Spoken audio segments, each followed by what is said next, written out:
Ruth was born in a small town as the eldest child in the family. Her younger sister Leela was born 3 years later. 7 years after that, their parents divorced. Sarah's husband was caught cheating publicly, and such news spread across the town swiftly. When Sarah was informed about it by a well-wisher, she turned pale, but said nothing and went home. That same evening, the woman brought the girls to spend the night with their grandfather, Sarah's father, while she stayed home, waiting for her husband to return from work. As soon as Derek crossed the threshold, he noticed 2 suitcases packed with his belongings and sighed in resignation. "They told you already, huh?" His wife nodded calmly. "Yes, Derek." He shrugged. "I don't know what to say. The devil's got me confused." The woman sighed. "You, Derek, got confused a few months ago. I've noticed the long hair on your clothes, the smell of female perfume, and the change in your attitude towards me. I convinced myself that things would improve, that all men do this, and that I should be patient for the girl's sake. I turned a blind eye for as long as I could." "So why don't we wait it out, Sarah?" There was hope in the man's voice. The woman laughed nervously. "After the way you embarrassed me all over town, I can't even look at you right now." Derek swallowed. "What about our daughters? Will you even let me see them?" "Sure, you can see Ruth and Leela as much as you want. Now, go away. I can't stand to see you any more." Derek sighed, but did not argue or persuade. He knew his wife too well. If she had made up her mind about something, there was no changing it. So he picked up his suitcase and left without saying goodbye. Sarah closed the door behind him, stood there for a few seconds, then exhaled deeply and went into her bedroom. She switched on the iron, laid out a blouse on the ironing board and started ironing. After 2 precise movements, her hands trembled. She put the iron aside, slid down the wall, and quietly sobbed. The woman came to her father's the next morning. She looked pale with dark circles under her eyes, and a small new wrinkle had appeared between her eyebrows. "Girls, I need to talk to you," she said, and then explained to the girls that their father would no longer be living with them. Adjusting to life without their father was challenging. The flat seemed emptier, missing his cheerful morning singing from the bathroom. No one else pretended to be a horse for them and Leela to ride on. Even the coat rack seemed emptier without his jacket. Derek visited his daughters, but he seemed different. The man attempted to engage with them as before, but his efforts appeared insincere, tinged with guilt. These meetings left the girls not with joy, but with a vague anxiety and a sense of impropriety. And then one day, returning home from school, Ruth saw a truck full of boxes, cabinets, chairs, and other items in their yard. Several men were unloading the belongings and taking them into her apartment building. The girls followed them inside and up to her floor. The door to the apartment across was wide open, and the items were being moved in there. "Do we have new neighbours? Have you seen them?" Ruth asked her mother, who was cooking in the kitchen, while Leela drew at the table. "Yes, I've seen," replied the woman without turning around. "It seems a young woman and a boy about your age are moving in. We should meet them." But the new neighbours turned out to be quicker in meeting with neighbours. After lunch, the doorbell rang. Sarah went to open it. "We have a very nice neighbour," the mother announced, smiling when she returned to the kitchen. "We're having dinner with them tonight." "Yay, guests!" Leela cheered. Ruth frowned but said nothing. She didn't want strangers in their house, especially boys. She even considered asking for permission to visit her grandfather, but she quickly dismissed the thought. Her mum would certainly not allow it. "Fine," Ruth decided. "I'll spend some time with this boy, then I'll go to my room." After work, Sarah usually felt tired and tried to rest in the evening. She had to check pupils' workbooks and write plans for the next lessons. However, today was different. Right after lunch, she finished her teacher's work and began cleaning, involving her daughters. Once they finished cleaning, the woman started cooking.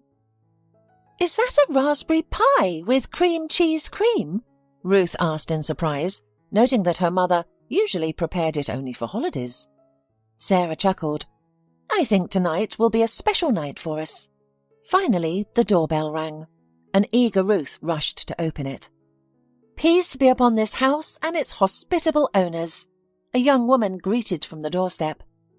It took Ruth a few moments to understand why her mother was so excited.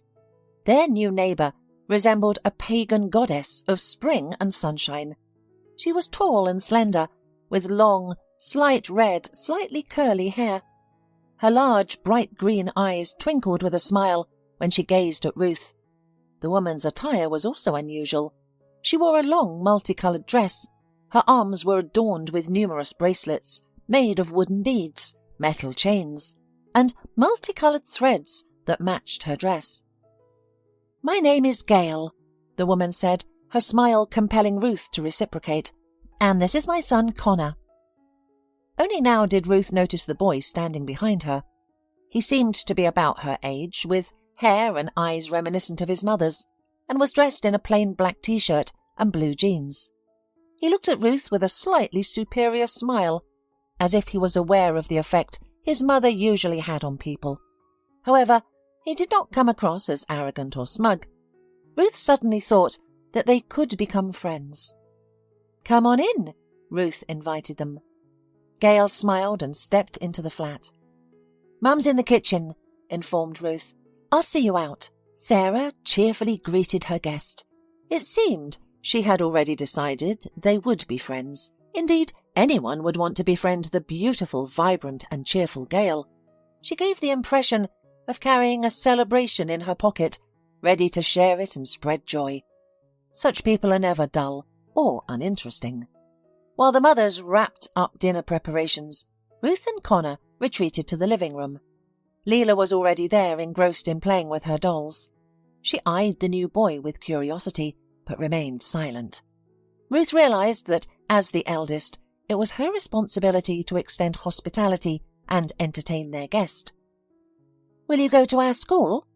"Yes, and we can go to school together, if you don't mind." Ruth shrugged, pretending not to care. "What do you like to do in your spare time, after school, for example?" "I don't know," she answered, a little confused. "Sometimes I watch TV. I can read a book or something." The boy nodded. "Books are great. I really enjoy reading too." "And what about you?" Ruth asked. But he made her feel self-conscious because she hadn't previously considered that she should be doing something else except her homework. "I collect Lego," replied Connor. Ruth scoffed and said proudly, "Building sets are for kids." Connor smiled. "Aren't we kids?" She felt embarrassed again. Technically he was right, but none of her friends had ever agreed with that sentiment so easily before. They refused to admit that they were still children. Instead, they were always trying to prove to each other that they were already grown up. At that moment, their mother emerged from the kitchen. She carried a platter laden with a salad and lasagna that Gail had prepared. "Children, come to the table," Sarah said. Once everyone was seated, Gail poured white wine into 2 glasses. Connor, Ruth and Leela filled identical glasses with juice. The red-haired guest stood up, scanned the room and smiled. "My and my son's lives have recently changed," she began. "I'm delighted about it. In my opinion, change is always for the better. Let's raise our glasses to change." "To change," Sarah echoed enthusiastically. Ruth and Leela looked at their mother in surprise. They had grown used to her quiet, calm, stern and frowning demeanour over the past year, but now, within a few hours, she seemed rejuvenated and full of life. Could it be the influence of their new neighbour? Ruth glanced at Gail with respect and gratitude. The woman somehow caught her gaze, smiled and winked slyly.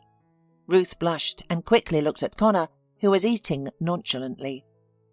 Well, Ruth thought to herself, let's see if all this change really is for the best. First time, Ruth resisted becoming friends with Connor. She felt this way because, firstly, Connor was a boy, and she believed boys were inherently troublesome, disagreeable and self-absorbed. Secondly, Ruth was determined to be brave, strong, independent and self-reliant. She was hesitant to trust a newcomer about whom she knew nothing. She tried everything possible to make Connor understand that they should not be friends. However, any verbal attacks aimed at him seemed to bounce off like a rubber ball hitting a wall. They walked to school together, studied in the same class, and even shared a desk for some lessons. Frankly speaking, few classmates dared to willingly sit with the prickly Ruth, but Connor didn't seem to notice her coldness. Gradually, Ruth began to soften, and before she knew it, they had become friends. She didn't immediately realize how much happier and easier her life had become with the arrival of the red-haired newcomers, Connor and his mother. They seemed to bring with them a sense of joy that had been missing from her home since her parents' divorce. As for Gail, she quickly became friends with Sarah, much faster than her son with Ruth. The women began spending a lot of time together. Sarah was surprised to find that happiness was possible outside of a relationship. "I really sympathize with you," Gail said after Sarah had shared her life story with her. "How are you feeling now?" Sarah shrugged. "You know, it's been awful, especially in our small town, when everyone knows each other. It feels like everyone is looking at me when I walk down the street." Gail frowned. "Does that bother you?" "Of course," Sarah replied. "It's difficult to live normally and pretend not to notice the sideways glances and whispers." Gail smiled. "Ultimately, it's your choice, isn't it? To pay attention to people or not. I don't fit the standard look, and I get many stares. Some even dare to share their invaluable opinion about how I should look." Both women laughed. "I always talk about myself," Sarah said, "and I've never once asked about you. That's quite selfish of me." "Oh," Gail shook her head. "Please don't speak like that. Taking care of yourself or paying attention to yourself isn't a bad thing. And if you really want to hear my story, then listen to it. I've always had a family of women." Gail began with a smile. "It's like the stories about witches. I don't know, all the women in my family, in every generation, have somehow always lived alone. My grandmother raised my mum alone. I've never seen my grandfather. But my grandmother never seemed to care that she lived without a husband. She didn't marry my grandfather either, despite the strong disapproval back then. But my grandmother didn't care." "What about your mother?" "It's similar. I was raised by her and my grandmother, but I saw my father occasionally. He sent me gifts on my birthday, Christmas, and visited about once a year. He lived far away. My mum met him when she was a student. She went on a summer internship and stayed there part-time for the rest of the summer. Then she found out she was pregnant." Gail smiled. "My father told me he'd proposed to her. He was a few years older, already working, and ready to bring her into his family. His parents would help with the baby, but she didn't agree." "Didn't she love him?" Gail shrugged uncertainly. "She says she was afraid of being alone, far from her family, with a baby and living with a man she'd only known for a couple of months, and she was unsure of how his parents would treat her. Here she had a home, studying, plans. She was sure that Grandma would be supportive. She came home before the school year started and told her she was pregnant."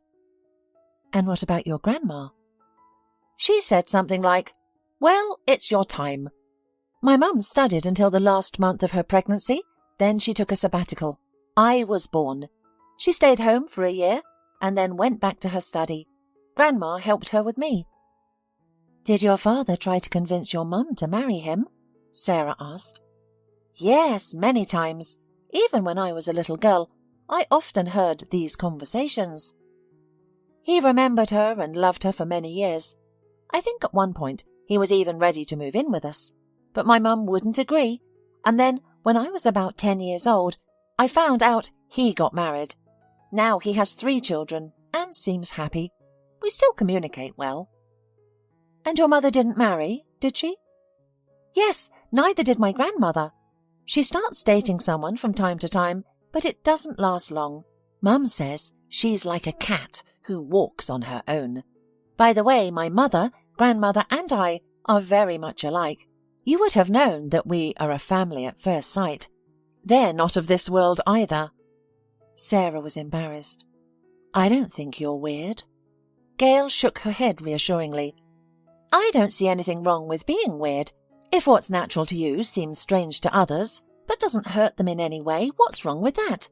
But for a while I tried to be normal. When I entered the college, I moved away from my mum and granny. I purposely chose a different city and moved into a hostel there. I wanted to be like everyone else, a normal student. Except it's complicated. I was raised by two freedom-loving women who did whatever they wanted and allowed me to do the same. There, I met Connor's father at an exhibition of young artists. Are you a painter? Gail shrugged. No, I dabbled in a bit of everything back then, including embroidery and clay modelling. And now? I teach dance, yoga, and I'm a pretty good singer. I'll show you sometime. But we digress from Connor's dad. I came to this exhibition to support my friends, and out of curiosity, he was there with other businessmen, scouting for young talents to invest in, hoping their paintings would appreciate in value. John is a very wealthy and influential man, 15 years older than me. He took a liking to me instantly. He said my attire was unusual. Gail laughed. I tried not to stand out, but I couldn't shake off my ingrained taste. I wore a multicoloured skirt my grandmother made, paired with a plain white top. I even had dreadlocks then. It was the trend. Sarah laughed. Yeah, with that description, you didn't stand out at all. Gail waved her off. Everyone was like that there. Art folks, always peculiar. Things between John and me took off quickly. He was so clever, so intriguing, and most importantly, we understood each other perfectly. It was just wonderful. I thought I had met the man of my dreams, yet I didn't even tell my mum and grandmother about him. Why? Gail shrugged. I don't know. I was afraid their curse would affect me. I feared that if I told them, things would immediately fall apart between John and me. Then I found out I was pregnant. John was overjoyed. He had wanted kids for a long time and proposed to me right away. John offered to move in with him while the wedding preparations were going on. I agreed. That's when things started to change. Sarah, who had been hoping for a happy ending, even though she knew it was unlikely, sighed. What started to change? Gail smiled sadly. I realised that lifestyle wasn't for me. Even my belongings looked out of place in his large, expensive house. It was like uprooting a dandelion from the street, planting it in a flower pot, and placing it in a designer-renovated house. I was completely out of place. I realised I couldn't be myself. I couldn't attend a social event with John, with red dreadlocks and a skirt my grandmother sewed. I suddenly realised that even if I tried to fit into society, those attempts would fail. I'm like my mother and grandmother. I don't want to live in a gilded cage. I don't want to be taught which fork to use for prawns, or which wine to order with duck. Sarah sighed. And you left him? Gail nodded. For the first time in ages, her face didn't seem filled with sunlight. I talked to John. He persuaded me we could find an arrangement that would suit everyone. He said I could dress and behave however I wanted, furnish the house to my liking, and he wouldn't restrict me in any way. Why did you say no? Gail's smile became sadder. Because it was impossible. It's like asking a fish to live on land. You can water it or feed it, but it won't feel better on dry land. It's what John grew up with. His entire family, his friends, his job. If we continued living together, we'd have to fight them every day, defending me. I wouldn't wish that on him. The women fell silent for a while. Then Sarah asked, Do John and Connor keep in touch? Gail nodded. Yes, often. They have a good relationship. And do you regret it? No, Gail answered immediately without a second thought. Our paths crossed for a while, but they were never meant to come along. Besides, regretting the past means losing the present and the future. Sarah pondered her friend's words. It seems that you and your son did not accidentally appear in our lives at this time. Gail chuckled heartily. I believe there are no coincidences, she confessed. A couple of years passed. One day Ruth went to Connor's house after school as usual and caught him assembling another Lego set. That's impressive. Yeah, I like it too. Connor quietly agreed. It's very relaxing to assemble them. I can spend weeks on it. I feel a bit ashamed that I don't do anything, Ruth confessed. Oh, you shouldn't, Connor smiled. Have you ever had any hobbies? I used to enjoy photography, Ruth revealed. My grandfather had an old camera. It could only take a few dozen shots, which then had to be developed. Do you take photos now? No. Well, I've just remembered that, and I thought I might try. But now I would have suggested a digital camera to you. Ruth sighed. Do you realize how expensive those are? Sure, Mum and Dad could provide some money, but they won't buy such a pricey thing. Connor sat beside her on the bed. You could earn money for it. In summer, we can get a part-time job together. Incredulous, Ruth looked at him. Well, we could try. What's the job? So they started working at a coffee shop. Connor could chat with anyone and taught Ruth to do the same. It was he who placed out a jar with a sign, "For a camera," on the counter. Why would you do that? Ruth felt embarrassed. What's the problem? Connor shrugged his shoulders. It's not like it's forced. If someone wants to, they'll leave a tip. And people did leave tips. Not much, but there were also very good days. What kind of camera? A customer once asked. He was a tall, handsome man in his 30s. Ruth was embarrassed, but Connor replied, My friend was a photographer, and now she needs a good camera to continue. The man hesitated. Do you have any sample work? Connor quickly took out some pictures from under the counter. The man examined them, returned them to Connor, and smiling, put a few notes in the jar. Ruth's eyes widened. The man winked at her and left. That's 200s, the girl gasped. Connor smiled. See, it's working. Where did you get my photos? Your grandfather gave me a few more. Ruth made a face. She was uncomfortable with the intrusion, but it was working. By the end of the summer, they had earned the money. Ruth wanted to split the tips, but Connor insisted. No, it's all yours. The jar says it's for a camera. But I only need half the money. I know, but you'll use all the money to buy something better. And honestly speaking, my father gives me enough for my needs. Ruth frowned. So you didn't have to work? Did you do it just for me? For the first time, Connor seemed embarrassed, but he had always been honest with her. Yes, I don't need the money, but I wanted the experience. Plus, I'll still have 3 months' salary. Money's always useful. All right. For some reason, the girl didn't push it further. She had a sudden thought that Connor took the job to spend more time with her. Ridiculous, the girl said to herself. Why would he do that? A week later, she picked up her camera, and after snapping her first picture, she realized this was her calling. She could now understand Connor, who spent hours in his room with his construction set. She was eager to explore this newfound hobby. For her birthday, she asked her mother for a book on photography, and she got a comprehensive one with detailing the basics of photography. Now I understand why good pictures are good and bad ones are bad, she enthusiastically told Connor. All these horizons, perspectives, contrasts, they're not just empty words anymore. I'm glad you found something you enjoy. I think you'll be great at it professionally. Ruth snorted. Oh, stop it. Why not? Submit your pictures to a contest. No way. I don't know anything yet. It took Connor a year to convince her. She didn't win, but her work was singled out by the jury as the best from a young photographer. This recognition propelled Ruth to delve deeper into photography. I love that you have a hobby, her mother told her, but you should also think about college.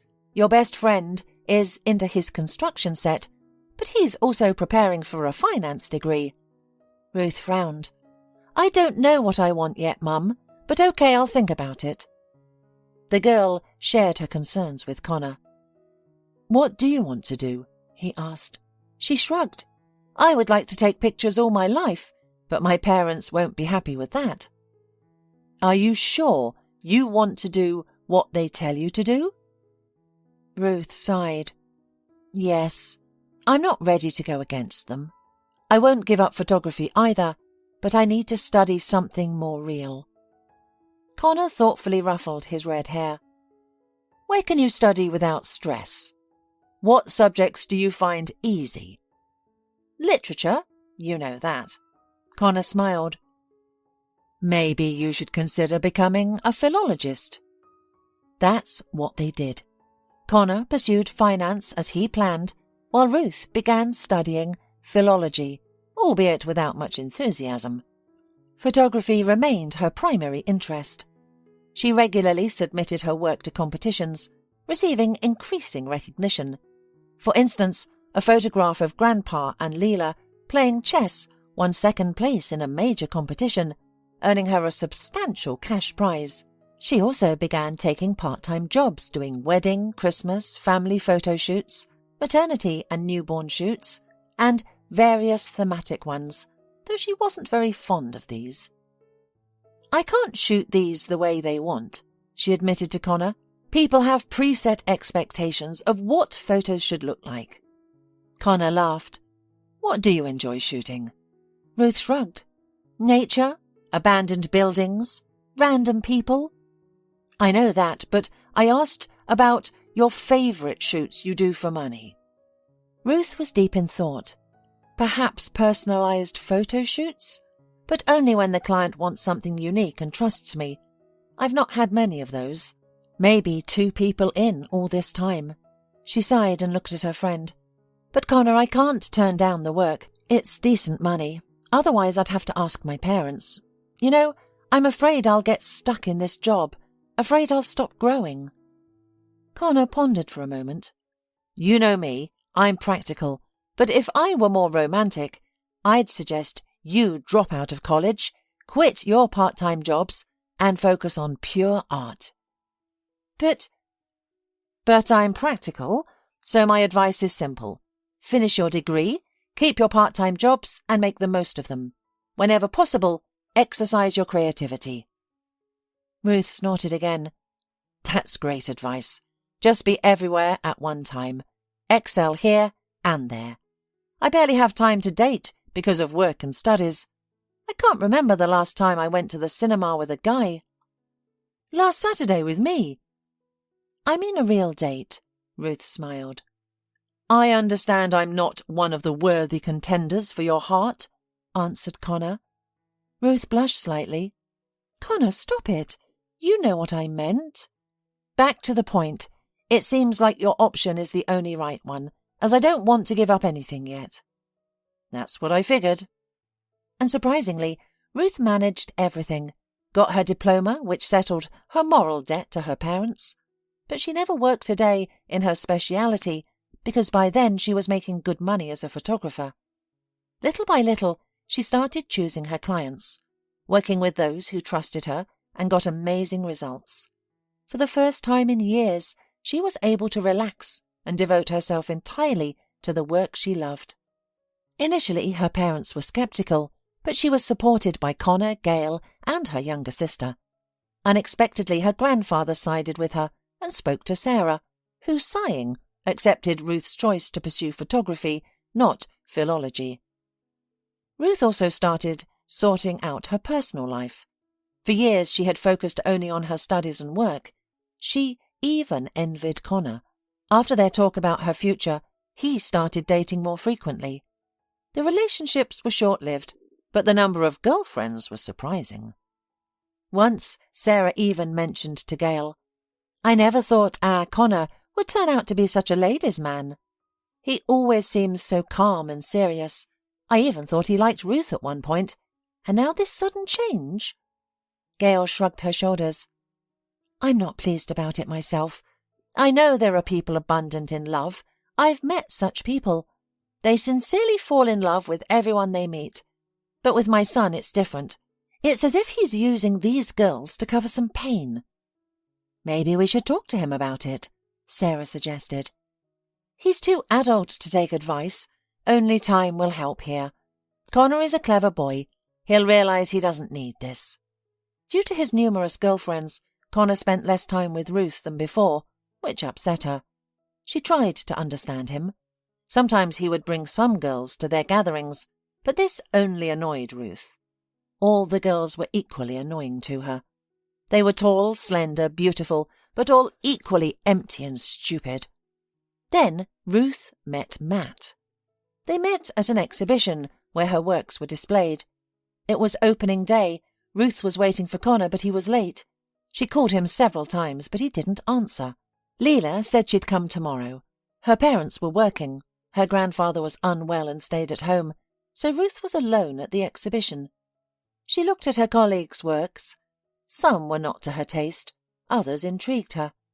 After touring the whole exhibition, she stopped at her favourite work. "Do you like it?"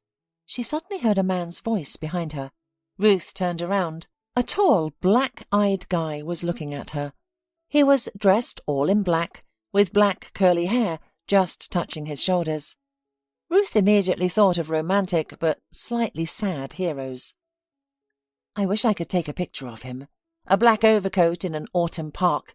It seems fine, thought Ruth, and then said to the guy, "What about you?"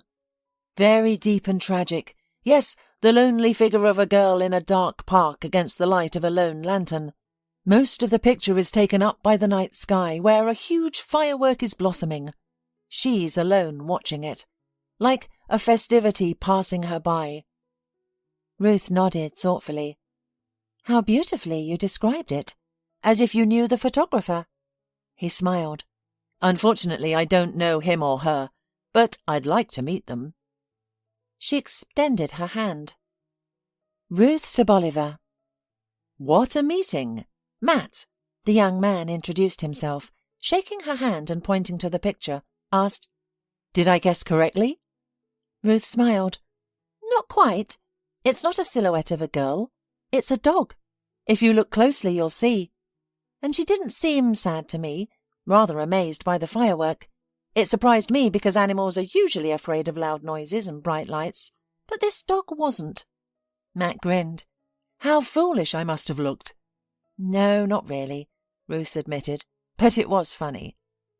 "In that case, I'm glad, because I've met you, a young, beautiful girl who happens to be a talented photographer." Ruth blushed and smiled. "Thank you. That's kind to say. Are you a photographer too?" Matt shook his head.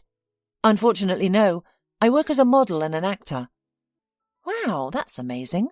Could I have seen you somewhere?" "I don't think so. I'm just a rising star, about to ascend." Suddenly, Ruth mustered up the courage to ask, "Would you agree to be my model?" "If only you agree to have a cup of coffee with me." "Then I agree." 20 minutes later, they were already sitting in the cafe. Ruth saw several missed calls from Connor and one message on her phone. "Ruth, where are you? I'm here." She read it, but didn't reply. Matt seemed to her a very nice and interesting guy.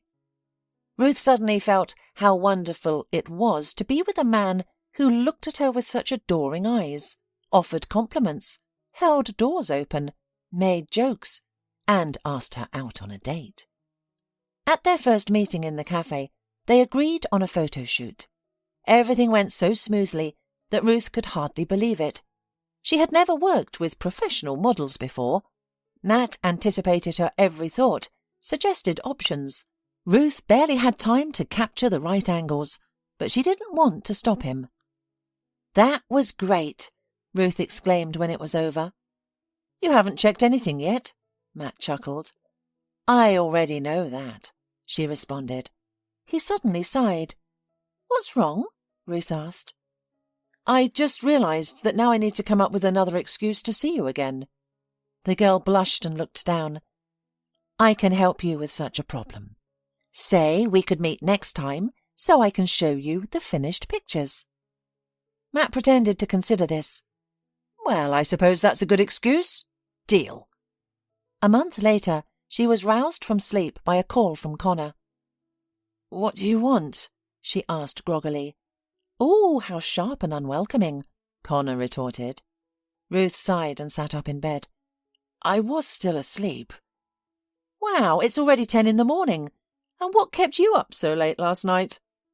Ruth recalled the previous night, a smile spreading across her face. "None of your business," she said. "You probably had a girlfriend too. Who's with you now? Polly? Molly? Dolly?" Connor disregarded her question. "Do you have a boyfriend?" "Yes, I do." "That's news. Why haven't you introduced me?" "We haven't been dating for long, and by the way, when? I haven't seen you in ages. You can't seem to find the time for me between your girlfriends." "Ruth, you know very well that I only have one friend, and that's you. The others are just flings." Ruth knew, and even smiled involuntarily, but asked sternly, "You didn't call me just to chat, did you? What do you want?" "I just missed you. I wanted to ask if we could meet." "That's a great idea. Why don't we make it a double date?" After a few seconds of heavy breathing into the receiver, Connor replied, "OK, let's do it." The double date was a peculiar experience for Ruth. On the surface, everything seemed normal, but she could sense a tension in the air. Claire, Connor's girlfriend, was a stereotypical 19-year-old blonde with massive pink lips, wearing a short blue dress and high heels. Seeing her, Ruth breathed a sigh of relief. He won't be with her for long, Ruth thought. 3 weeks max. Connor appeared to act as usual, occasionally smiling, even joking, with his arm around his girlfriend. But Ruth knew him too well. All this time, he had been observing Matt in an analytical way, like an entomologist studying a new insect species. To Ruth, Matt was perfect. He looked handsome, joked, and made a good impression on Claire, speaking with her about his film shoots. Connor watched Matt, while Ruth watched Connor. At the end of the evening, Ruth found a moment to speak with her friend. "So, what's your opinion?" she inquired. "A narcissistic, pompous show-off, talking about himself all night. What a bore." Taken aback, Ruth retorted, "If he hadn't been talking, there would have been silence. You didn't say a word all evening. I've heard all his stories, so I kept quiet. Are you upset that Claire was so focused on him?" "Claire?" Connor seemed confused. "What does Claire have to do with it? Anyway," he conceded, "I don't need to lecture you. You'll figure it out in time." "Exactly," Ruth agreed curtly. "I'll figure it out by myself." "The main thing is for you to be happy," Connor suddenly said, with a hint of sadness and pain in his eyes. "Thank you," Ruth responded. "Thank you for allowing me to date whoever I want, even though I didn't ask. Good luck with Claire," she added. "Like you don't know me well," Connor replied with a sad grin. "Another 2 or 3 weeks at the most." "I know you well," thought Ruth, "but sometimes it's as if I don't understand your actions at all." 4 months later, Matt proposed. "Maybe we should start living together." Ruth agreed, and the next day she shared the news of her moving in with Matt with her mother and younger sister. "Finally," Leela responded. "I thought I'd get married before you." "We're just planning on moving in together for now," replied her older sister with a laugh. "I'm happy for you, daughter," said Sarah. "Do you love him?" "Yes," Ruth replied without hesitation, but for some reason Connor came to her mind at that moment. They had barely seen each other in these 4 months. All she knew was that he had broken up with Claire and was now dating someone else. 6 months later, Matt proposed. Naturally, Ruth said yes. She saw her best friend less and less. She even worried that Connor wouldn't attend her wedding, but he did, accompanied by his latest model girlfriend, whose name Ruth couldn't remember. Each time Ruth glanced at Connor, he was staring at her intensely. He spent the entire celebration sitting at the table, looking pale and tense. She herself couldn't relax either. Ruth attempted to focus on her husband, to hold his hand, to converse with him, but it was almost impossible. Matt was continuously approached by actors, TV presenters, producers. Then Grandpa approached her, just as the presenter announced another dance. "Ruth, may I?" He tilted his head and extended his hand, inviting her to dance. Ruth smiled. Of course. How can one reject such a handsome man? Grandfather chuckled. He led her gently and cautiously in the dance. You look very pale tonight, he voiced softly. I think the stylist overdid the makeup. Ruth tried to jest. Michael sighed. Do you remember when you were little? We made an agreement. Ruth smiled. Yes, to always tell each other the truth, she replied. Grandfather nodded. He didn't say anything else, but it was clear he was awaiting a response from his granddaughter. I'm scared, she finally admitted. How can I be certain if I've made the right choice? Maybe today I'm sure I love Matt, but what if in a year or 5 or 20 I realize I don't love him anymore? What do I do then? How do I recover the lost years? How can I be sure I'm not making a mistake when I choose? Grandpa sighed thoughtfully and after a moment replied, The choice you make is always the right one at the time you make it. None of us can predict the future. We choose what seems best in the present. Currently, you've chosen Matt because he makes you happy. If that changes in the future, so will your choice. The important thing is to follow your heart and remain true to yourself. Ruth hugged him tightly. I'm so grateful you're always here for me. And I'm grateful to have such a wonderful granddaughter. Ruth was able to relax only on the 2nd day of the honeymoon. Her husband lay beside her on a neighbouring sunbed, smiling at her. Husband, what a strange word, thought Ruth as she admired her ring. And how handsome Matt looks. I must take a picture of him. Ruth managed to restore her friendship with Connor a year after her marriage. Matt was away on a movie shoot for 3 months. Ruth busied herself with work, walks and books. On one of her visits to her mother's house, she ran into Gail there, who had remained as radiant, cheerful and kind all these years. How's Connor? Ruth asked casually. I haven't seen him in a while. Oh, Gail replied. He's due here in half an hour. Why don't you join us? Ruth looked embarrassed. No, that's not necessary. You two should have some time together. Gail smiled warmly but said nothing. The 3 of them chatted about other things until Gail made a request. Ruth, please bring the pie I baked this morning. It should have cooled down before now. I want Sarah to taste it. Oh, Sarah chimed in. Yes, Ruth, please bring it. What pie? Ruth asked, puzzled. It's on the kitchen table, Gail explained. Here are the keys. Ruth was surprised at such a request and completely forgot about Connor's imminent arrival. She was searching all over the kitchen for a missing pie when she heard the sound of the door opening and realized what was happening. Gail's a sly one, and Mum's a good actress.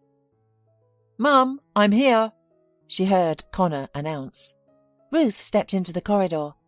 Hi, she greeted him. He clearly hadn't expected to see her. Hi, Connor replied, sounding disgruntled. Ruth noticed that her friend had changed. He seemed more mature, his facial features sharper. Connor had also lost a significant amount of weight and grown a small beard. Ruth smiled at him and suddenly realized she had missed her friend. She quickly stepped forward and hugged him tightly, not giving him a chance to break free or resist. Connor protested at first, then sighed and returned her hug. What are you doing, Ruth? He asked in surprise. I've missed you badly, she answered honestly. Me too, Connor admitted. They stood there for a full minute. How did you end up here? I'm visiting my mum, and your mum is at Az. She asked me to bring a pie, but I still can't find it. I started to suspect something. Connor smiled. Mum's always like that, only interfering when things get extreme. This is precisely the right time. I was beginning to worry that our friendship was on the line. Me too. Why don't we make tea? Sit down and talk. Our mothers aren't expecting us, right? Agreed. Life began to improve. Ruth became a renowned photographer. She no longer had to shoot things she didn't enjoy. She was finally choosing on her own. Her husband was also thriving. He was starring in 2 popular TV series and advertising watches, cologne and a dating app. Ruth had reservations about the latter. "I don't want to seem jealous," she said to her husband, "but isn't it strange for a married man to advertise a dating app?" Matt laughed and kissed his wife on the cheek. "Sunshine, I'm an actor. Everything I portray is just an image." Despite the logic in her husband's words, she wasn't comfortable with the idea. In general, she found it increasingly difficult to accept that her husband was constantly playing a role. The more they lived together, the more it seemed to Ruth that Matt was more of an image than a living person. It was as if he weren't real most of the time. Even after set, Matt continued to portray the charismatic, captivating man he usually played at work. He could flirt with women and smile at them, and Ruth could see their eyes light up. This made her angry. As time passed, their relationship began to cool off. Ruth knew that passion didn't last forever, but she was waiting for it to evolve into something calmer and more tender. It didn't. "Maybe you two don't love each other anymore," her younger sister suggested when Ruth shared her concerns. She sighed. "I hope that's not the case. I keep thinking something will change, or an event will reignite our spark." Leela suggested, "Maybe you should surprise him." "Surprise?" Ruth was puzzled. "Yes, they say it's good for couples to do something unexpected to rejuvenate their relationship." "I'll think about it," said Ruth. She pondered for a while, even consulting Connor. "Can I come over?" she asked, calling her friend. He seemed less enthusiastic than usual, but replied, "Sure, if it's urgent, but I'm not alone. I'm with Maisie." "Is that your new girlfriend?" "Yes, but this time it's different. You'll see." When Ruth arrived, Maisie herself opened the door. She was petite, wore glasses and had big blue eyes. She smiled warmly at Ruth and gave her a hug. "Hi, it's nice to finally meet you." "I'm glad too," Ruth replied, her chest tightening. The girl didn't match the conventional standards of beauty compared to Connor's previous girlfriends, but her sincerity and genuineness made Ruth realize Connor was serious this time. "Hi." Connor emerged into the corridor. "You wanted to talk? Let's go to the kitchen." "You both go into the living room," Maisie suggested, "and I'll bring some tea and freshly baked cream scones." Connor gently wrapped his arm around her waist, kissing her cheek. "Thank you, darling." For some reason, Ruth felt a pang in her heart.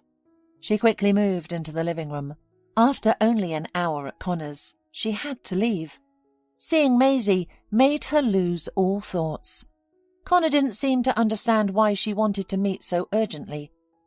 On her way home, Ruth couldn't pinpoint her feelings. Why couldn't she be happy for her best friend's happiness? "I've thought of a surprise for him," Ruth told her sister over the phone while packing. "I'm going to visit him. We haven't seen each other for a month." "Cool. You're going directly to the set?" "No, Matt wouldn't understand that.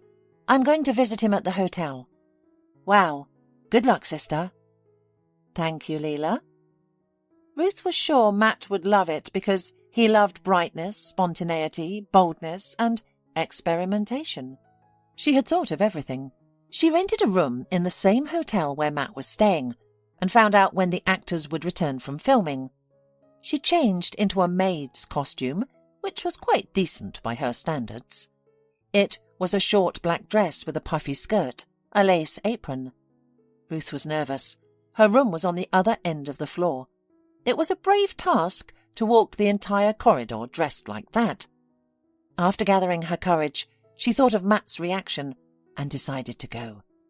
She was lucky to meet no one in the corridor. By the time she reached the room, her legs had stopped trembling. Ruth knocked on the door and tried to change her voice. "Cleaning." "Who does cleaning at this hour?" she thought. Well, at least he'll open the door out of curiosity. Her expectations were met. The door opened, revealing a beautiful young girl with wet hair, wearing only a towel. Ruth was taken aback. "Oh, I probably have the wrong room," Ruth started, but was interrupted by Matt's voice from inside. "Sunshine, who's there?" "A maid," the girl shouted back. "Ask her to come back later." Sunshine turned to Ruth, who managed to force a smile. "I'll come back later. Have a splendid evening ahead." Ruth turned around, and the door closed behind her. Ruth couldn't recall how she ended up in her room. She sat on the bed for a long time, striving to gather her thoughts. She had no memory of how she had made it home. Feeling the need to share her experience, she considered her options. Connor would have been her go-to before, but now she pictured Maisie sweet and gentle at his house, receiving affection from Connor like no other girlfriend before. For some reason, she didn't feel like approaching her mum or sister either. That left her grandfather. He hugged her tightly upon her arrival. He didn't let on that he suspected something was wrong, though he was slightly proud that Ruth had come to him for help. He didn't rush her, keeping a watchful eye on her. "The tea's ready," he announced, placing a cup before her. They drank in silence. When Ruth poured their second cup, she finally told him about her husband's cheating. Michael listened attentively, without interruption or unnecessary questions. When she finished, he asked, "What do you feel now?" "I don't know," she responded. "What should I feel?" "Anything. Bitterness, resentment, regret, relief, anger. The important thing is to put it into words." "I feel betrayed and foolish, but also, strangely enough, relieved. It's as if I've been tormented by a mystery that I couldn't solve. Now that I know what it is, I feel relieved." "Do you want to forgive him?" She shook her head vehemently. "Absolutely not." "Are you going to get a divorce?" "Yes, but I doubt that's enough." Her eyes sparkled as she forcefully sliced a piece of cake. Her grandfather smiled. "Not enough. I think I'm beginning to recognize my granddaughter." Ruth laughed. "Matt loves grand gestures. I think it's only fair that I give him one last grand gift." "Do you have an idea yet?" Michael asked. "Yes, I do." When Ruth shared her plan, her grandfather laughed. "It's a great idea, but are you sure you're ready to spend your time and energy on such a plan?" "I'm ready," she said with pure determination in her voice, "and then I can say goodbye to him once and for all." Over the next month, Connor barely saw his friend and couldn't comprehend her sudden change. One instance, she seemed eager to share something with him.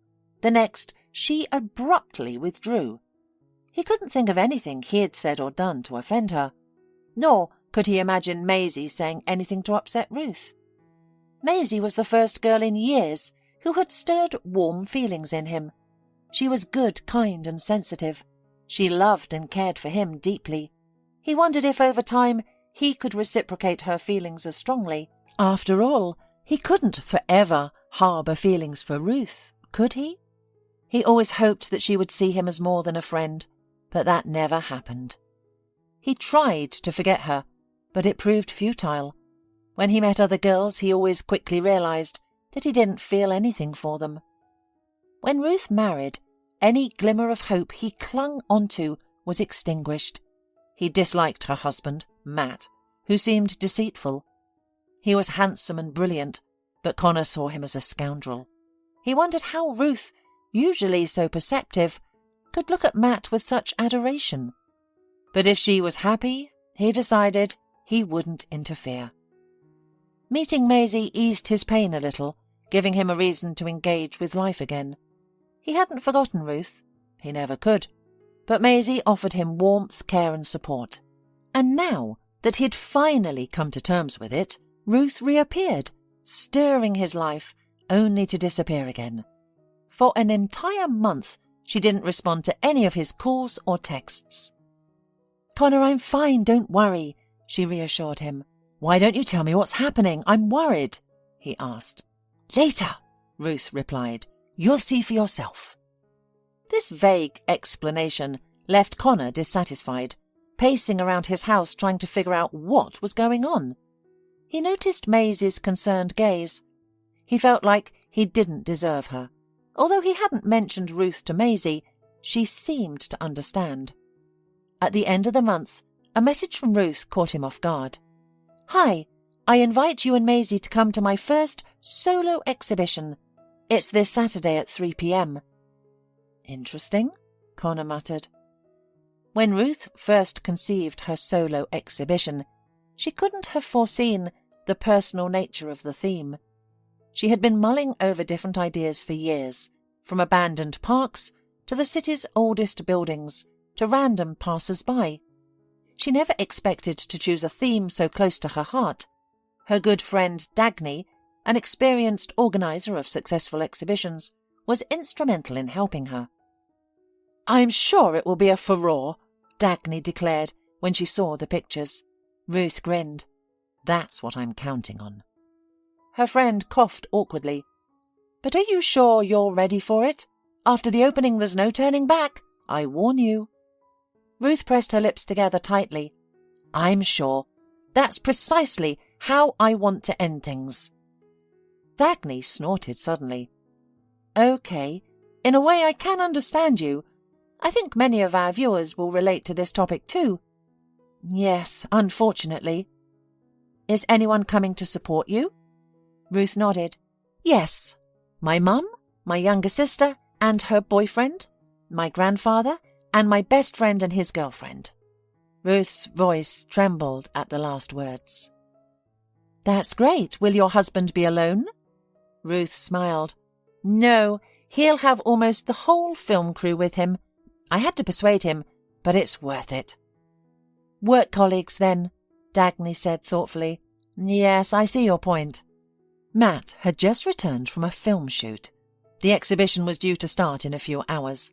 He was surprised when his wife told him about such an event. "Why didn't you tell me before?"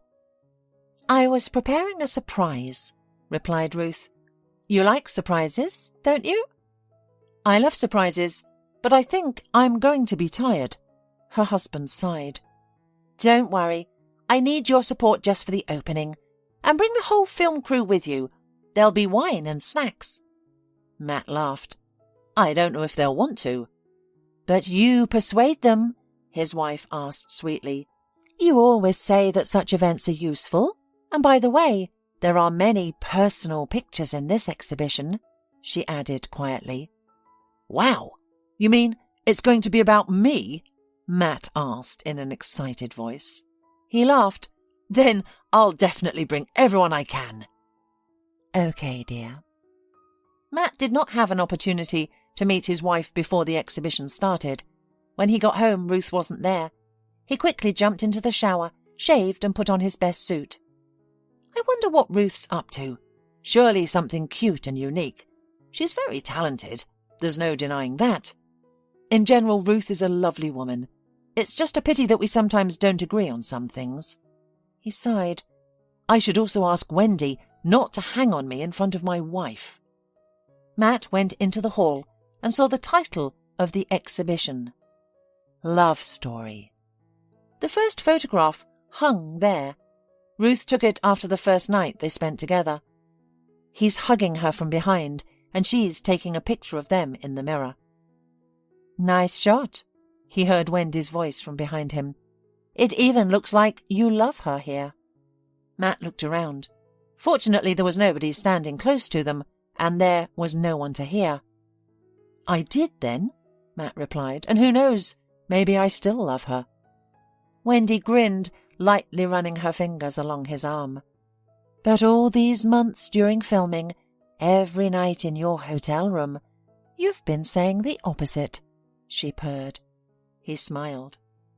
"Don't play with my heart like that, sweetheart. You know I won't surrender you to her," she added and clawed at his wrist. Matt looked around anxiously. People were arriving. If Wendy continued to behave this way, they would certainly be suspected. "You remember our agreement, don't you?" he said. "Let's act like just colleagues." "And what if I don't?" The girl pouted. "Maybe I'm tired of hiding. Maybe I want your wife to know everything." Her words sent a chill down Matt's spine. He did not want to lose his wife. "I love Ruth. All these actresses, models, casual admirers over the years are empty. Even Wendy. Only Ruth interests me. Only she is worthy of being my wife," he thought. Suddenly, he caught someone else's gaze. It was Connor. "Let's go look at the other pictures," Matt said to Wendy. She smiled, nodded cordially, and walked beside him. Each new photo revealed their love story with Ruth. These were pictures from their first photo shoot. How hard he had tried. "You look great here," Wendy said thoughtfully. "No other photographer could capture your beauty like this. Your wife is talented. I can't deny that." The man nodded. There weren't many pictures of him with Ruth, mostly his portraits and random shots. He hadn't noticed her taking his pictures so often. With peripheral vision, Matt saw the guests' reactions to the photos. They recognized him. This exhibition was a tribute to him, a declaration of love from his talented wife. Then there were photos from their honeymoon. Then came shots of everyday family life. Ruth captured him rehearsing monologues, choosing shirts for auditions, brushing his teeth. Every photo expressed the photographer's love for the subject. Matt sensed Wendy's discomfort viewing the pictures. "It's okay. Let her see how much he is loved. Even if she leaves him, it won't matter. The main thing is, she mustn't tell his wife anything," Matt thought. But in the next room, the mood changed. He looked different in the photos. Cold, distant, frowning. Perhaps that's how he had been with her lately. "It's okay. He'll make it right. Ruth loves him so much. He'll definitely take a holiday and spend time with her. She deserves it. Their relationship will be as joyous and vibrant as it was on their honeymoon." Then he entered the last hall. It was the most populated. He and Wendy had to squeeze through the visitors to reach the photos. Matt froze. It was him and Wendy in the pictures. He turned his head, and his partner looked at him fearfully. "Everyone is looking at us," she whispered. He couldn't comprehend when Ruth had managed to film this. The events captured in their photographs had transpired recently, not more than a month ago. "Is that your wife?" Wendy suddenly asked. "I saw her in the hotel." Matt looked up. In the center picture was Ruth, alone, taking a mirror selfie. It was similar to a picture at the beginning of the exhibition, but this time only Ruth was in the frame, calm and cold. She had discovered his infidelity. "I must find my wife and talk to her," he said, scanning the room. Ruth's mother and sister were nearby, along with her grandfather. He spotted Connor, and unexpectedly, the redhead did not look at him with contempt or triumph, but pity. "Thinks he's beaten me? No way." Finally, he noticed his wife. "Ruth, what is this?" His wife looked at him calmly. He saw no anger, hatred, or signs of recent tears, only indifference. "Didn't you read the title?" she asked. "It's written at the entrance." "A love story," Matt mumbled. Ruth nodded. "And ours has ended today." Connor couldn't sleep until morning. Back at home, Connor took a quick shower and pretended to sleep. Maisie left him alone, turned off the light, and settled on her own side of the bed. Ruth knows everything now. She's finally realized what kind of man her husband is. They will surely part their ways. But why should I care? Of course, as a friend, I'll always support her. But is that the point? And besides, how could he think of Ruth now, with Maisie beside him? Sweet, kind, gentle, loving Maisie. She loves me as much as I love Ruth. I can't betray her. He eventually fell asleep and woke up at lunchtime, his head throbbing. Maisie was gone. His attention was drawn to the half-open cupboard door. He looked inside and rushed into the kitchen. Maisie was there, writing on a large piece of paper. "Maisie?" Connor asked, surprised. "What's going on?" She looked up and smiled softly. "I'm leaving you." "But why? What happened?" She smiled again. "I know you've been in love with your best friend for years." Connor shook his head desperately. "Maisie, I swear I've never cheated on you." "I know. It's not that. I'm just tired of being second best."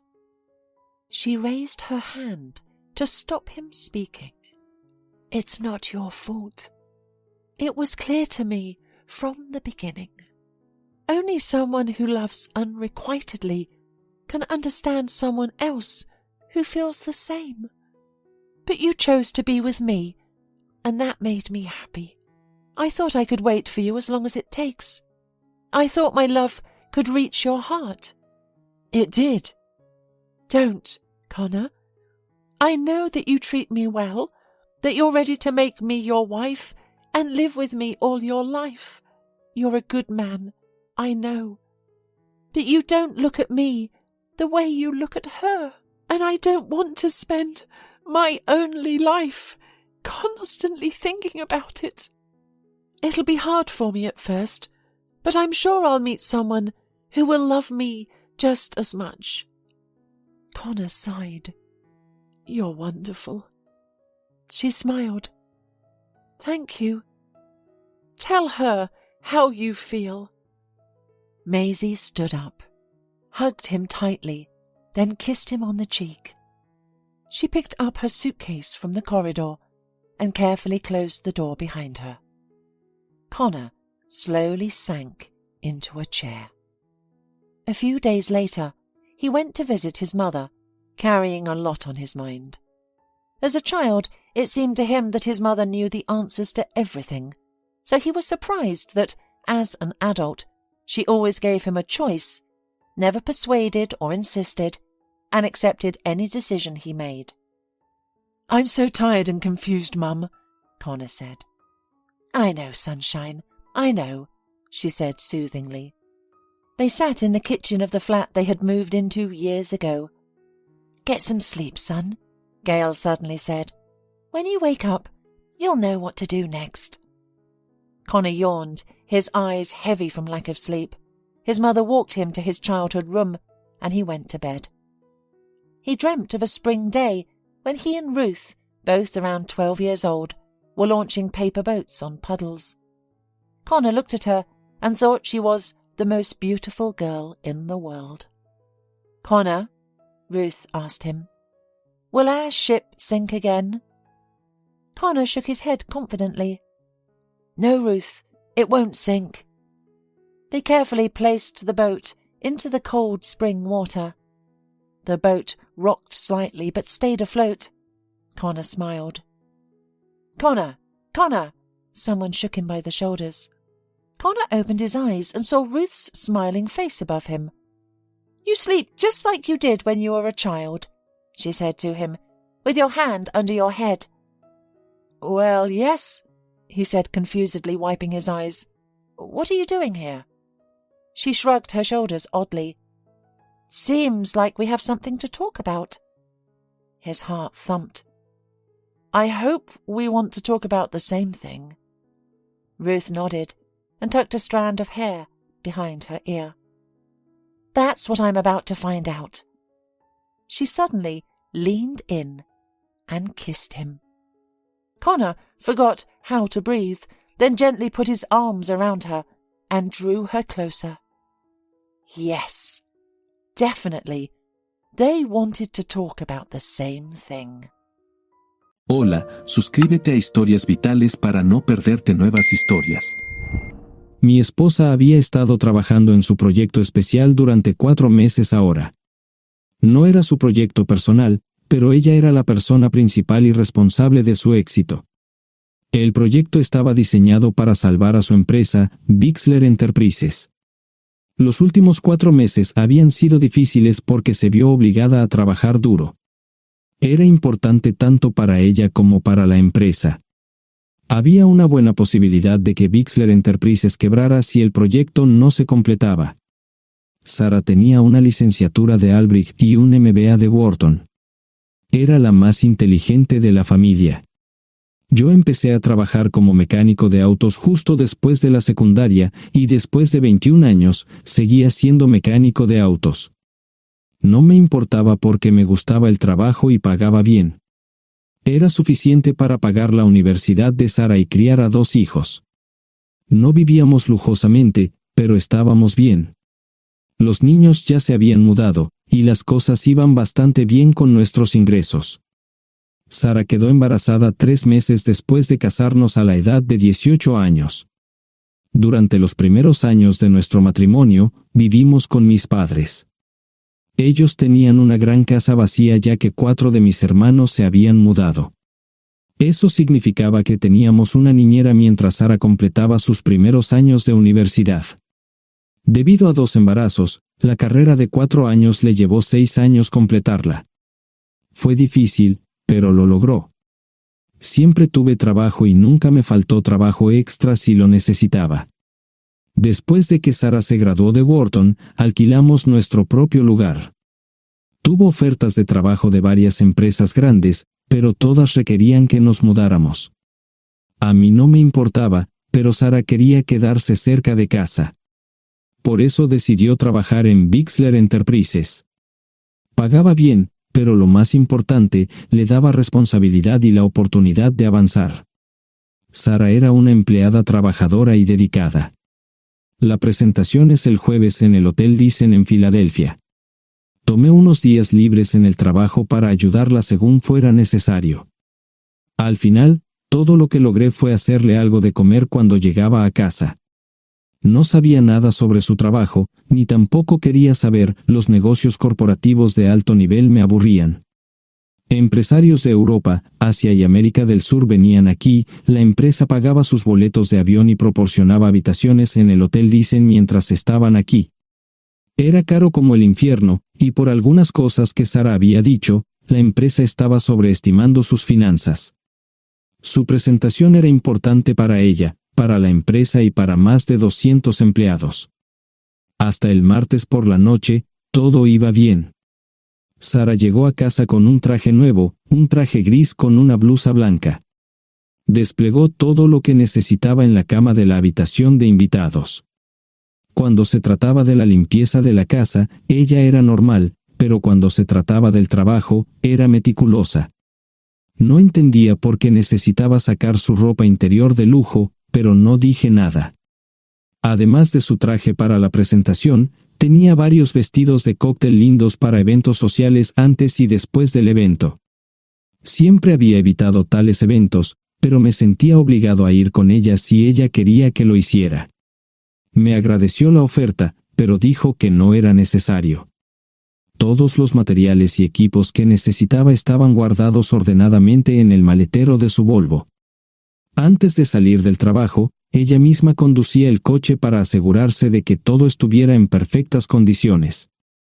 Tenía todo el día miércoles para prepararse y toda la noche del miércoles para socializar con sus invitados. Sara era tan buena en lo que hacía que sentía que habría sido mejor si simplemente me hubiera mantenido alejado de ella. Finalmente, había terminado. Lo había revisado y vuelto a revisar todo. Todo lo que necesitaba ahora era una ducha caliente y una buena noche de sueño. Supongo que mi error fue que empecé a revisar sus cosas después de que Sara comenzara a ducharse.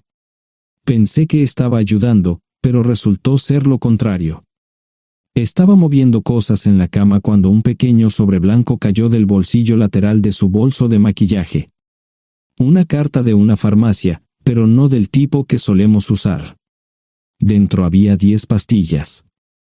No tenía idea de qué era, Pren, y las instrucciones eran confusas. Si es necesario, tomar una pastilla y luego una segunda pastilla 12 horas después. Pensé que podría ser algo que ella había conseguido para la ansiedad o los nervios, pero las instrucciones no tenían sentido. La receta estaba escrita a su nombre el lunes. Volví a poner el sobre en su lugar mientras ella terminaba de ducharse. Decidí que quería saber más sobre Pren antes de contarle sobre ello. Por supuesto, si lo mencionaba, significaría que estaba revisando sus cosas. Odio los dilemas. Mientras Sara se preparaba para dormir, fui a nuestro ordenador doméstico y busqué. 10 minutos después, me uní a mi esposa bajo las sábanas. Pasé toda la noche despierto, preguntándome por qué mi esposa había recogido una receta para la píldora del día después, especialmente después de que me hicieran una vasectomía hace 10 años. A la mañana siguiente, me levanté temprano, pero no estaba descansado. Di un largo paseo, esperando que despejara mi mente. Me dirigí hacia casa con reticencia, temiendo lo que podría hacer o decir cuando llegara allí. Mi hijo Joe se unió a la Marina después de la escuela secundaria y estaba en su primer año en San Diego. Nuestra hija Gloria se casó con su amor de la infancia el año pasado y acababa de mudarse a Dallas. Eso dejaba solo a Sara y a mí.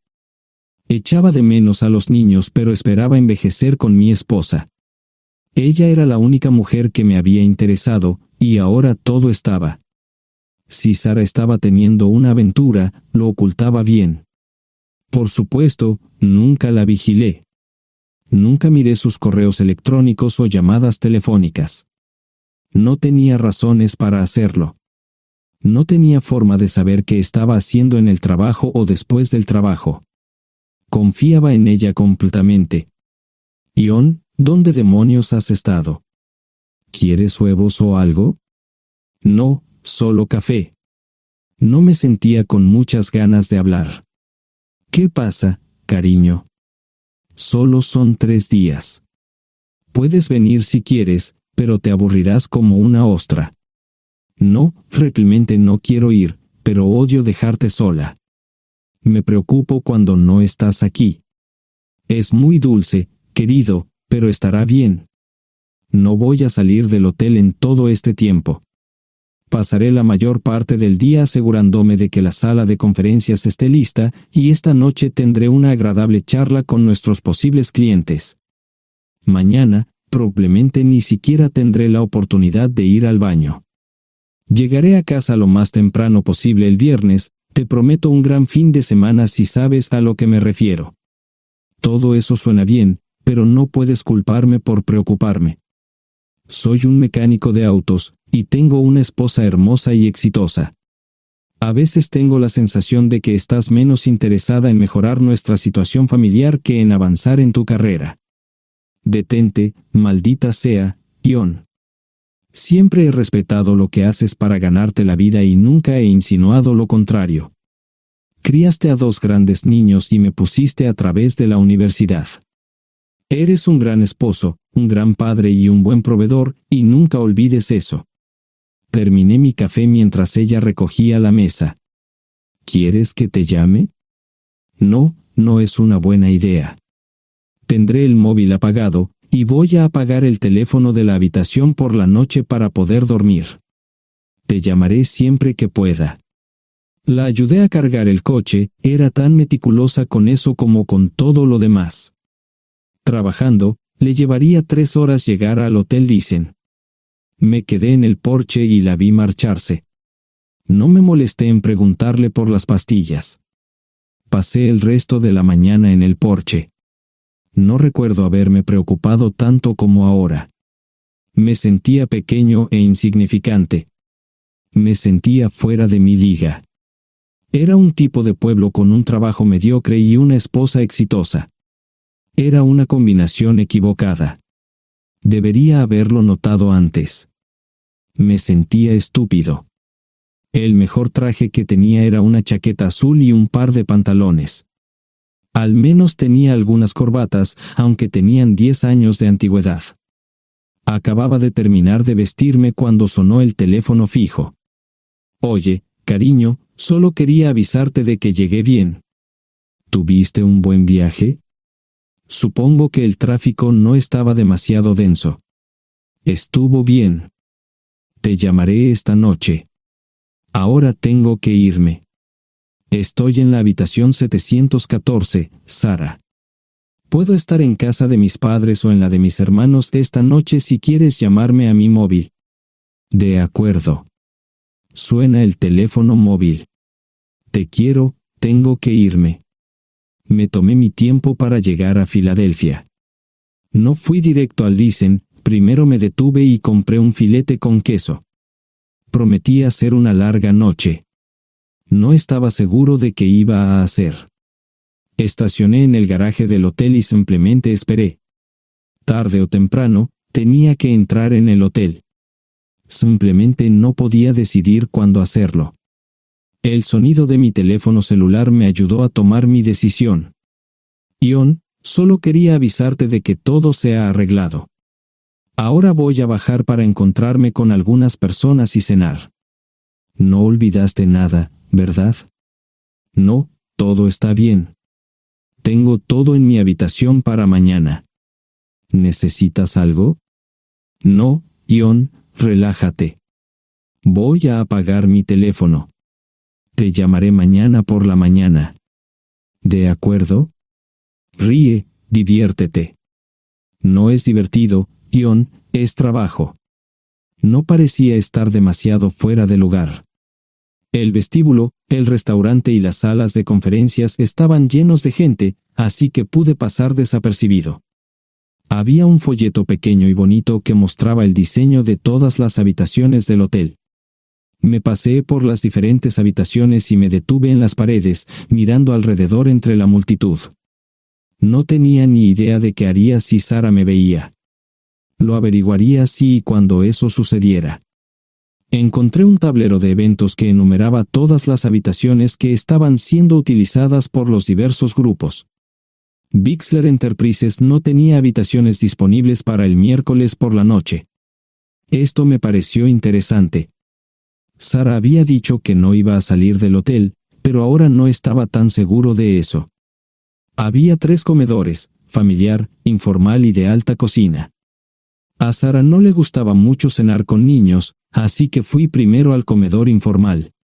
Solo me llevó 5 minutos asegurarme de que no estaba allí. Tuve mejor suerte en el salón gourmet, era una acogedora mesita encajada en la esquina, el tipo de mesa que la gente reserva para tener un encuentro privado. Sara llevaba un vestido de cóctel negro con un escote pronunciado y perlas, se veía elegante y su acompañante parecía apreciarlo. Conocía a algunas personas con las que trabajaba Sara, y él no era una de ellas. Me resultaba familiar, pero no había forma de que pudiera recordarlo. Había muchas sillas libres, así que no tuve problemas para cruzar la sala. Había velas y pequeños candelabros de cristal en las mesas. Apagué la mía y le dije al camarero que me molestaba por el glaucoma. Pedí el plato de pollo de siempre y me acomodé. El camarero me sirvió el café por tercera vez. Disculpe, el tipo en la mesa de enfrente me parece muy familiar. ¿Sabes quién es? Sí, ese es Malcolm Eugene Foote. Es miembro del Consejo Municipal, se espera que se postule para el Congreso en los próximos años. ¿Es esa su esposa con él? Es muy bonita. No, esta es la primera vez que la veo. Siempre usa esa mesa para señoras especiales, si me entiende. Simplemente le sonreí y pedí la cuenta. Nunca había visto a Sara tan sensual con un hombre antes. Parecía captar cada palabra que decía, como si fuera Dios o algo así. No estaban haciendo nada inapropiado, pero tampoco era platónico ni profesional. Cuando me fui, estaban terminando su segunda botella de vino. Ahora entendía por qué se había llevado su lencería elegante. Me acomodé en una esquina del vestíbulo para que no me vieran. 10 minutos después, salieron del restaurante. Ella le tomaba la mano mientras caminaban por el vestíbulo hacia el ascensor. Observé cuidadosamente los indicadores de piso. Que el ascensor se detuviera en el tercer piso era una buena señal, significaba que no lo había llevado a su habitación. Era una mala señal cuando el ascensor no llegaba al 7º piso, significaba que ella fue a su habitación. Por si acaso me equivocaba en algo, me senté en el vestíbulo y observé el ascensor durante 1 hora. La gente entraba y salía, pero Sara no estaba entre ellos. Saqué mi maleta vacía del coche y me dirigí al mostrador de recepción. Aunque podía demostrar que era su esposo, me costó trabajo conseguir una tarjeta llave. Se dieron después de llamar a la habitación, pero nadie respondió. Finalmente, estaba en camino a la habitación 714 con la tarjeta llave. Ni siquiera encendí las luces al principio, simplemente me senté en la oscuridad de la habitación durante más de 1 hora. No fue difícil asegurarme de que no regresara a la habitación. Primero, empacé todas sus ropas y pertenencias personales. No dejé nada atrás. Revisé el paquete de Preven, todavía quedaban 10 pastillas en el tocador. De manera muy ordenada, estaban todos los artículos que necesitaría para su presentación al día siguiente. Comencé a llenar la maleta. Había 24 carpetas promocionales especialmente encuadernadas y otras 20 carpetas regulares, todas ellas fueron a la maleta. Un proyector digital fue lo siguiente, seguido de una computadora portátil. Tomé su bolso y su celular, que había dejado en la habitación. Todo lo que tenía consigo era un bolso de mano y probablemente un tubo de lápiz labial. Di una vuelta por la habitación tan cuidadosamente como lo hizo ella para asegurarme de no perder nada. Una vez satisfecho, dejé las llaves del coche y mi anillo de bodas en el tocador. Aparte de esos 2 objetos, la habitación estaba completamente vacía. El ascensor se dirigió directamente al estacionamiento, no tuve problemas para llevar 2 maletas, y 20 minutos después, estaba en la autopista rumbo al norte. Pasaban las 3 de la madrugada, no tenía idea de que había pasado tanto tiempo. 1 hora o 2 después, sonó mi teléfono celular, la identificación de llamadas mostraba el número del Listen. ¿Ion? Sí, ¿dónde estás? Estaré en casa pronto. Eso fue todo lo que dije. Hubo silencio en el otro extremo de la línea. Los vendedores tienen un viejo dicho, el primero que habla pierde. Pareció una eternidad antes de que ella hablara. Ion, lo siento. No preguntó nada y simplemente colgó. Apagué mi teléfono, era obvio que había regresado a su habitación. Más tarde ese día, tenía que dar una presentación que salvaría a su empresa y le daría un ascenso. Metí las maletas en el desván del garaje. Sara nunca iba allí y nunca pensó en buscar algo allí. Por supuesto, en este punto, estoy bastante seguro de que no importaba. Primero, recogí todas mis ropas y pertenencias personales. La mayoría de los hombres tienen sus propias herramientas, generalmente es un requisito para el trabajo. Pasé por la tienda, cargué las mías en el Subaru y recogí mi último cheque de pago. Para entonces, los bancos ya estaban abiertos, no tuve que hacer ninguna manipulación financiera complicada. Simplemente retiré todo el dinero de mis cuentas. Almorcé en Hagerstown, Maryland. Tenía suficiente dinero para vivir durante unos años, pero sabía que estaría buscando trabajo muy pronto. Sara y yo éramos parecidos en eso de que a ambos nos encantaba trabajar. La voy a extrañar. Pasé un par de horas en las cuevas del Uray y alquilé una habitación cerca de Whitewell. No tenía idea de qué iba a hacer. Era sábado, y me encontré sentado en el acuario de Chattanooga, observando la naturaleza que nunca había visto antes. Pasé unas horas simplemente relajándome y decidí que era un buen lugar para estar. Compré un pase anual para el acuario y, para la hora de la cena, tenía un lugar donde quedarme. Era un remolque móvil en el parque, pero estaba amueblado y era económico. No necesitaba mucho.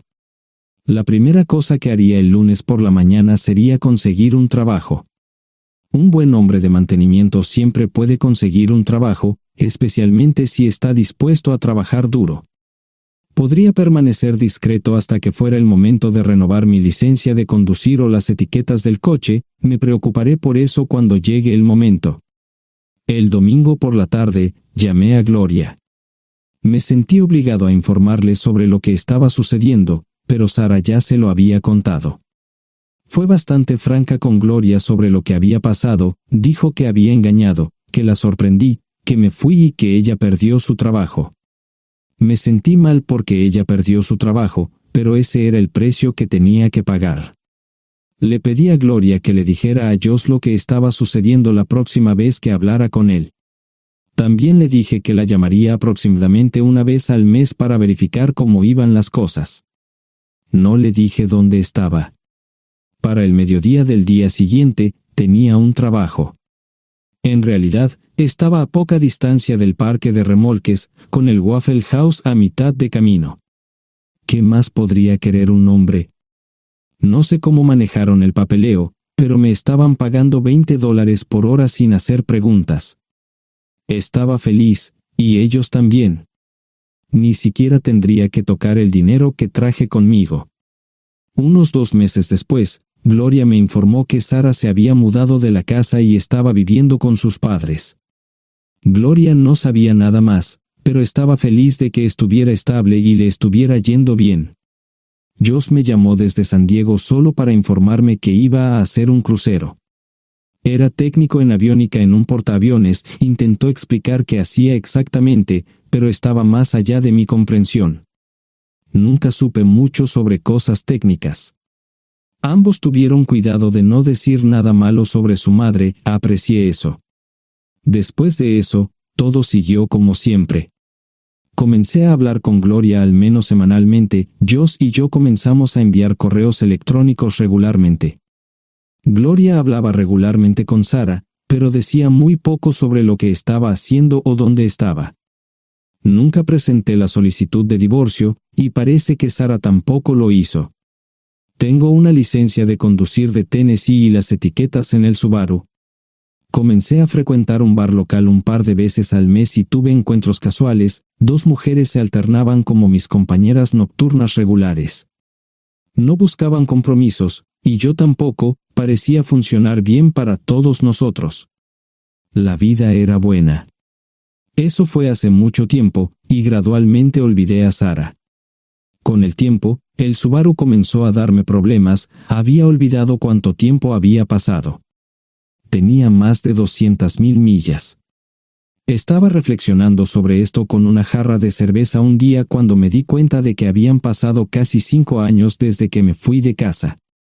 Mantuve un contacto cercano con ambos hijos, Gloria ya tenía 2 hijos propios en este momento y quería que los visitara. Josh casi se casó con una mujer tailandesa, pero en el último momento, se negó. Por lo general, trabajaba 6 días a la semana y usaba el domingo para recuperarme del sábado por la noche, no había ninguna buena razón para que alguien llamara a la puerta de mi remolque a las 6 de la mañana de un viernes. Su grosería fue recompensada por un hombre medio desnudo abriendo la puerta, los calzoncillos del día son repugnantes, y la dama en la puerta, juzgando por la expresión en su rostro, estuvo de acuerdo conmigo. Ella apartó la mirada, pero su compañero no parecía impresionado. Norm habría usado pantalones, pero en un momento como este, los invitados me molestaron. Estamos buscando a John Terrell. No los conozco. Me llamo David Simmons, y esta es mi esposa Mara. Tenemos un problema y esperamos que nos puedas ayudar. Lo siento mucho, no trabajo a altas horas de la noche. Si necesitan algo relacionado con su auto, tendrán que ir a la tienda. Esto provocó varias miradas en blanco y finalmente una respuesta. No tiene nada que ver con tu trabajo, es más un problema personal. ¿Podemos entrar? El interior del remolque lucía desordenado, rara vez tenía invitados, así que rara vez lo limpiaba. Incluso mis novias insistían en que fuéramos a su lugar. Hagan como en su casa, déjenme ponerme los pantalones enseguida. Al entrar en el dormitorio, dejé la puerta abierta solo para mostrarles lo hospitalario que soy. También me puse una camisa. ¿Les gustaría tomar café? Solo tomará unos 10 minutos. Aparté algunas cosas del sofá para que pudieran sentarse, no hubo respuesta a la pregunta del café. Tenemos una hija adoptiva de 4 años y otra de 2 que necesita un trasplante de médula ósea, y esperamos que nos puedas ayudar. Estamos dispuestos a pagarte si es necesario. ¿Con mi médula ósea? No, queremos usarla y estamos dispuestos a compensarte por cualquier inconveniente. Creo que quieren comprarla. Estaba actuando como un listillo, y de repente me di cuenta de ello. Estas personas eran serias, tenían un problema real y estaban buscando ayuda. Lo siento mucho, no quise interrumpir. Por favor, continúen. Nuestra mejor oportunidad de encontrar un donante es un familiar cercano. Eres nuestra mejor esperanza. Mira esto. No quiero ser un grosero, pero creo que se equivocaron de persona. ¿Cuándo nació su hija? Cumplirá 5 años en julio. Marche Simons habló por primera vez, y sonó sincera. Odio ser el portador de malas noticias, pero me hice una vasectomía hace 15 años. No hay forma de que pueda ser su padre. ¿Por qué tu nombre estaba en el certificado de nacimiento? No puedo responder eso, tal vez deberían preguntarle a su madre. Esa afirmación fue recibida con silencio. Sentí pena por estas personas, pero no sabía cómo ayudarles. ¿Cuál es el nombre de la madre? Sarah Lise Terrell. No encontraba las palabras. Tal vez no debería haber tomado esas malditas pastillas de ella, por supuesto, entonces esas personas no tendrían una hija en absoluto. Todo lo que pensaba que había superado el dolor, y aquí está de nuevo, viejos recuerdos de mi esposa teniendo relaciones sexuales con ese maldito político de Filadelfia. Estaba empezando a olvidarlo todo, y ahora estaba de vuelta. Maldita sea. Ahora entiendo y pido disculpas por mi grosería e insensibilidad. Haré todo lo que esté en mi poder para ayudarles. En primer lugar, porque no puede Sara hacerse un trasplante de médula ósea. Médicamente, no puede. ¿Por qué no? Es madre, tiene que ser una donante adecuada. Ella es una donante adecuada, pero está demasiado enferma. Los médicos se negaron siquiera a considerar utilizarla. ¿Enferma de qué? Está muriendo de insuficiencia hepática. Le quedan menos de 6 meses de vida. Esto no tiene sentido. Siempre ha estado perfectamente sana. Además, no creo que un hígado enfermo le impida donar médula ósea. El hospital no aceptará su firma en el formulario de consentimiento. ¿Estás diciendo que hay algo mal en su cabeza? Ambos me miraron en silencio, sabían la respuesta, pero no querían decirlo. En ese momento, no quería que se sintieran aún más incómodos. Hace 10 minutos, no me importaban, pero ahora sentía que tenía que protegerlos y ayudarlos. ¿Cómo sucedió esto? ¿Podría alguno de mis hijos ayudar? Quizás, pero pensamos que eras nuestra mejor esperanza. ¿Por qué no van tras su padre, su verdadero padre? Pensamos que eras tú. No tenemos ni idea de quién más podría ser. Sara no nos dijo nada sobre otro posible padre. De hecho, ella no estaba en condiciones de explicar nada, agregó Mara. Obtuvimos la mayoría de nuestra información de la agencia de adopción. Tuve que preparar café y hacer pis, permítanme un momento. Dejé a mis invitados sentados mientras preparaba el café. Solo tomó unos minutos. Mientras se preparaba, fui al baño, algo que necesitaba hacer urgentemente. Traté de ser discreto, ya había avergonzado lo suficiente a Mara. ¿Dónde viven? En Westchester, Pensilvania. Les haré una oferta. Si les digo quién es el verdadero padre de su hija, deben prometerme que lo perseguirán sin descanso hasta obtener lo que desean. ¿De qué estás hablando? El padre de su hija es un político prominente en Pensilvania. Por supuesto, negará todo y probablemente les proporcionará documentos legales para detener sus esfuerzos. Si acuerdan presionar lo suficiente para que él admita que la niña es suya, podrán avergonzarlo y obligarlo a hacerse un trasplante de médula ósea. Eso es lo que quieren, ¿verdad? Sí, claro, pero ¿Cómo hacemos eso? No lo sé. Soy mecánico. Trabajo con metal para ganarme la vida. Creo que la mejor manera sería utilizar la televisión, la radio y los periódicos. Los políticos harán cualquier cosa para evitar una mala publicidad. ¿Tienen amigos que puedan ayudar? Bueno, ahora ambos estaban sonriendo. Debo haber dicho algo que les dio esperanza. Creo que podemos hacer esto. ¿Quién demonios es él? Malcolm Eugene Foote. Se postula para el Senado de los Estados Unidos. Apuesto a que hará cualquier cosa para evitar una mala publicidad. El café estaba listo, pero David y Marshall no podían esperar para llegar a casa. Antes de irse, les dije cómo ponerse en contacto con Gloria y Josh en caso de que los necesitaran. Estaba seguro de que ayudarían. También les pedí que me dijeran dónde estaba Sarah. Probablemente estaría en Pensacola antes de que ellos regresaran a Westchester. Me corté el pelo y compré una camisa nueva. Sarah era una tramposa que arruinó mi vida, pero aún así quería lucir bien cuando la viera. Era otro remolque, pero esta vez era un bonito doble nuevo. Allí estaba su Volvo con una llanta desinflada y un parabrisas roto.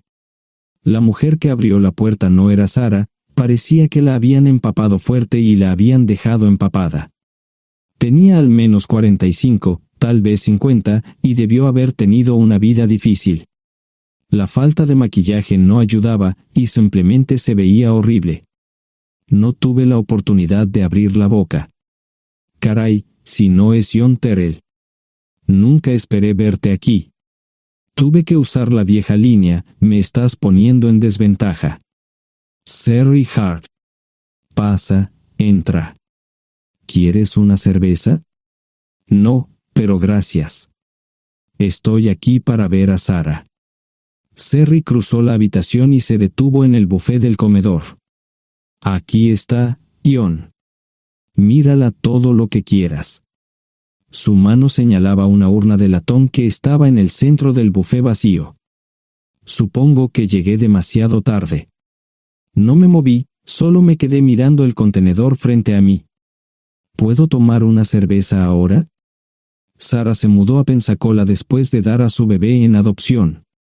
Compró el remolque con el dinero que recibió de Bixler Enterprises después de que la despidieron. Tenía una participación en las ganancias, 401k, y vacaciones y días de enfermedad. Eventualmente, consiguió un trabajo en una fábrica local de prendas de vestir donde trabajaba en el departamento de envíos. Allí fue donde conoció a Sherry. Sherry alquilaba una habitación de Sarah. Cada centavo que Sarah ganaba iba para el alcohol. Empezó con vino y gradualmente pasó a bebidas más fuertes, las más baratas. Eventualmente, perdió su trabajo debido a su alcoholismo y se vio obligada a usar sus ahorros. Nunca salió con nadie ni salió a ningún lado. Sherry se quedó con ella, pagó sus servicios públicos y compró alimentos que Sarah no comía. Le llevó más de 3 años quitarse la vida. Increíblemente, ella tenía un testamento y me dejó un doble remolque y un Volvo. Sherry explicó que Sarah estaba tan angustiada por lo que había hecho que simplemente se rindió. No intentó evitar el embarazo ni siquiera terminarlo. La adopción se había arreglado meses antes de que naciera el bebé. Nunca volvió a trabajar, excepto en los trabajos clandestinos que hacía mal. Sherry dijo que Sarah no parecía tener ambición ni propósito en la vida. Sarah hablaba mucho de mí pero tenía miedo de intentar contactarme. Gloria le dio mi número, pero nunca me llamó. Era como si su aventura de una noche la hubiera lastimado más a ella que a mí. Estuve allí durante 2 semanas y luego vendí el remolque de Sherry por $1 y obtuve $3,000 por el Volvo. 2 días después, estaba en Westchester visitando a mis nuevos amigos David y Marshall. Malcolm Eugene Foote resistió al principio, pero David y Marshall lo presionaron hasta que cedió. Insistió en pruebas de ADN, que demostraron que era el padre. Para salvar la cara, más o menos lo obligaron a someterse a un trasplante de médula ósea, que fue exitoso. La carrera política y la vida familiar de Malcolm no dejaron una impresión favorable. Su caída en las encuestas fue tan rápida que el partido lo reemplazó por otro candidato unos meses antes de las elecciones. Su esposa solicitó el divorcio y fue muy pública al respecto. Sarah y yo estamos viajando ahora a Dallas para ver a Gloria y a mis nietos. No sé cuánto tiempo mantendré a Sarah conmigo, probablemente hasta que tenga a alguien.